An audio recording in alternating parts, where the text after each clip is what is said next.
If you thought that Marco Rubio was a pathetic selection to Donald Trump's cabinet, I have what you're right, if that's what you thought. But I have one that is even more pathetic for you.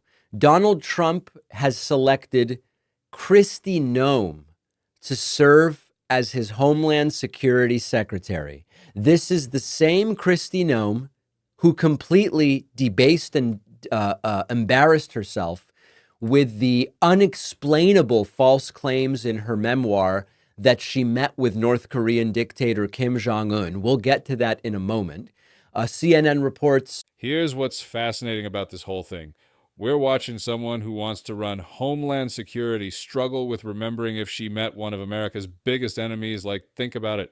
If you met Kim Jong-un, wouldn't that be kind of a big deal? Hell no.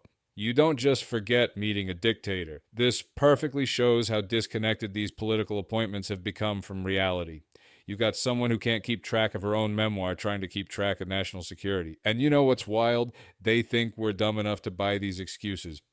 Trump picks Kristi Noem to serve as his Homeland Security Secretary. Noem will be tapped to take over the agency as two key immigration hardliners, Stephen Miller and Tom Homan, are slated to serve in senior roles. We'll talk about them a little bit later. Kristi Noem is really clueless. She's painfully ignorant. Horrible, horrible person, too. Forget about when she killed a dog. Remember when she appeared on Fox News and mentioned that Texas and as one of the 13 original colonies would never have signed the Constitution of the United States? Well, only one problem with that, Kristi.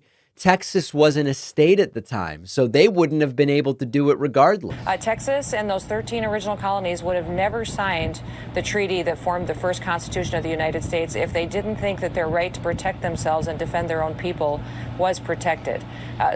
Well, I've got news for you, Kristi.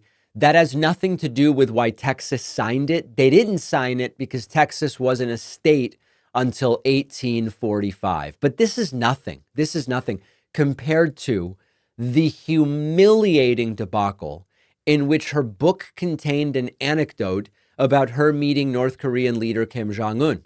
This raised a lot of eyebrows because if she had met such a leader, that would have been of great interest to our intelligence agencies. They would have wanted to debrief her. It would have made news. Of course, there was no record of it.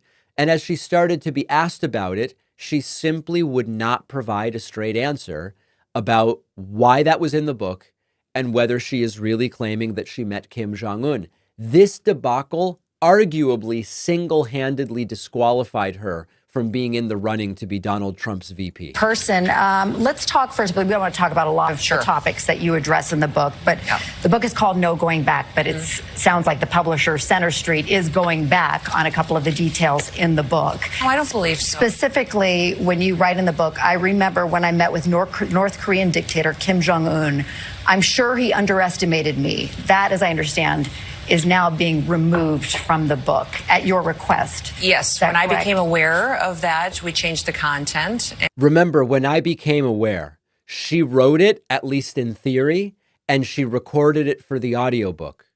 What does that mean, when I became aware? Even if you didn't write it, even if your ghostwriter wrote it, you read it for the audiobook. So what, you became aware of it at this point in time? Incoherent. And the future editions will be adjusted. And, I appreciate that. I've met with many, many world leaders. I've traveled around the world. I should not have put that anecdote in the book. And at my request, they have that removed it. specific meeting didn't happen? I'm saying that I'm not talking about that meeting. I'm not talking about my meetings with world leaders. But you there's do some talk that are about in the meetings book. with world leaders. There's some that are in the book, and then there's some that's not in the book. Many of them, actually. Watch this carefully. Notice how she keeps saying, I'm not going to talk about that. But here's what everyone's missing. This isn't just about a book mistake. This is about credibility. Like, imagine you're hiring someone for an important job, and they lie on their resume. Then when caught, they're like, oh yeah, we'll change that part. You feel me? This is exactly why people don't trust politicians anymore. They think they can just rewrite reality whenever it's convenient. And now she wants to be in charge of keeping America safe. Come on, man. specific mentions of meeting Kim Jong-un and talking about him, and a specific memory. I'm sure he underestimated me, having no clue about my experience staring down little tyrants. Did you tell your ghostwriter to write that? I specifically have worked on policy for over 30 years. And If you're wondering why this is so absurd, it's because she's completely obfuscating. over that time, I have traveled around the world, and I have met with leaders around the world. And that anecdote, I've asked them to change the content, and it will be removed. It's a simple question. Did you or did you not meet with Kim Jong-un? That's the answer that I have for you, is that it will be a... I'm giving you an answer that makes no sense. That this is if you are someone who lives in the United States, she is going to be your Secretary of Homeland Security. The preservation and maintenance of your national security will depend on this woman, Kristi Noem, who time and again would not answer simple questions. Specifically, when you write in the book, I remember when I met with North Korean dictator Kim Jong-un. I'm sure he underestimated me. That, as I understand, is now being removed from the book at your request. Yes, when I became aware of that, we changed the content, and the future editions will be adjusted. And, I appreciate that. I've met with many, many world leaders. I've traveled around the world. This is so absurd, so absurd. And the next day, Peter Alexander from ABC, he tried it, and it didn't go any better. Your incoming Secretary of Homeland Security, I present to you. So let's talk about the book, having gone through much of it right now. This week, Russian President Vladimir Putin traveled to North Korea to meet with Kim Jong-un. In the first release of your book, you wrote, I remember when I met with North Korean dictator Kim Jong-un. There was no evidence that that meeting happened. So how did it make it into your book, Governor? I'm not going to talk about that. You're not going to talk about how it made it in your book? I took that line out of my book, and I'm not going to talk about it. I guess my question is, you wrote the book, though, so why was that line ever in your book if it didn't happen? I wrote the book, and I hope people will read it. It's a good book about how the American citizen can get involved in their government again, and what She really is this despicable. they can do, and how the most powerful person in government is them. It's the people who show up, who get engaged, and the stories of what they can do to take this country back, and how Donald Trump's policies work for the American people. And understood, then, just to put it to bed once and for all, did you or did you not meet with Kim Jong-un? I am not going to talk about this. Wouldn't it be why is that such a difficult one to say publicly? Because I've taken that. Because it just is. Just cuz, Peter, please. Rapidly becoming. Check this out, because this is crucial. Remember when politicians at least tried to cover their tracks? Now they just straight up refuse to answer yes or no questions about things they wrote.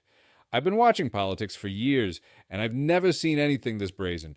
It's like watching someone fail a job interview in real time, except the job is protecting 330 million Americans. That's why Pakman's face says it all. This isn't just embarrassing, it's dangerous. A clown car cabinet. It's worse than I thought it would be. And I thought it would be really bad. I mean, you all know, I told you, it will be really bad. And it is already shaping up to be worse than I expected.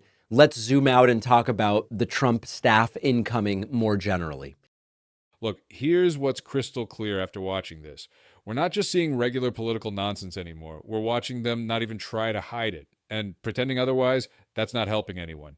If this video made you think, damn, he's spitting facts, smash that subscribe button, because we're going to keep calling it like we see it.